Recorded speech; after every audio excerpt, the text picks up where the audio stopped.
ಡಿ.ಕೆ. ಸುರೇಶ್ ಅವರು ಮಾಡಿರ್ತಕ್ಕಂಥ ಕೆಲಸಗಳನ್ನು ಕೂಡ ಜನರಿಗೆ ತಿಳಿಸಿ ಅವರು ಆಶೀರ್ವಾದವನ್ನು ಇವರು ಕೊಡೋ ರೀತಿಯಲ್ಲಿ ಮಾಡತಕ್ಕಂತ ಪ್ರಯತ್ನವನ್ನ ಮಾಡಬೇಕು ಅಂತ ಹೇಳಿ ನಿಮ್ಮಲ್ಲಿ ಕೈ ಜೋಡಿಸಿ ಪ್ರಾರ್ಥನೆಯನ್ನು ಮಾಡಿ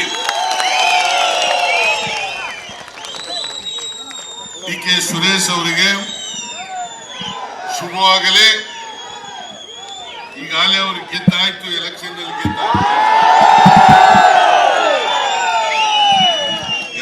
ನಲ್ಲಿ ಗೆದ್ದಾಗಿದೆ. ಆದರೂ ಕೂಡ ಓವರ್ ಕಾನ್ಫಿಡೆಂಟ್ ಆಗೋದು ಬೇಡ, ಯಾರು ಕೂಡ ಓವರ್ ಕಾನ್ಫಿಡೆಂಟ್ ಆಗೋದು ಬೇಡ. ಅವರನ್ನ ಹೆಚ್ಚು ಅಂತರದಿಂದ ಗೆಲ್ಲಿಸ್ಬೇಕು. ಈ ಸಾರಿ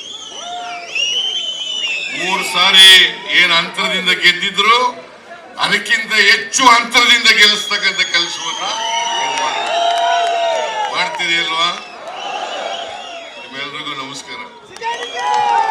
ಡಿ.ಕೆ. ಸುರೇಶ್ ಅವರು ಮಾಡಿರ್ತಕ್ಕಂಥ ಕೆಲಸಗಳನ್ನು ಕೂಡ ಜನರಿಗೆ ತಿಳಿಸಿ ಅವರು ಆಶೀರ್ವಾದವನ್ನು ಇವರು ಕೊಡೋ ರೀತಿಯಲ್ಲಿ ಮಾಡತಕ್ಕಂತ ಪ್ರಯತ್ನವನ್ನ ಮಾಡಬೇಕು ಅಂತ ಹೇಳಿ ನಿಮ್ಮಲ್ಲಿ ಕೈ ಜೋಡಿಸಿ ಪ್ರಾರ್ಥನೆಯನ್ನು ಮಾಡಿ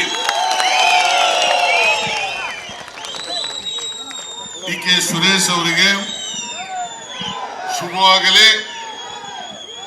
ಈಗಾಗಲೇ ಅವರು ಗೆದ್ದಾಯ್ತು, ಎಲೆಕ್ಷನ್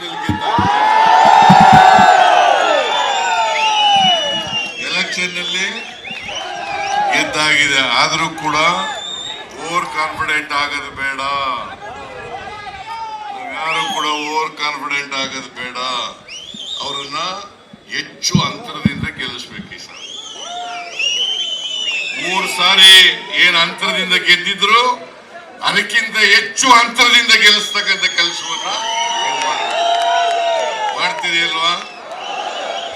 ನಿಮ್ಮೆಲ್ರಿಗೂ ನಮಸ್ಕಾರ.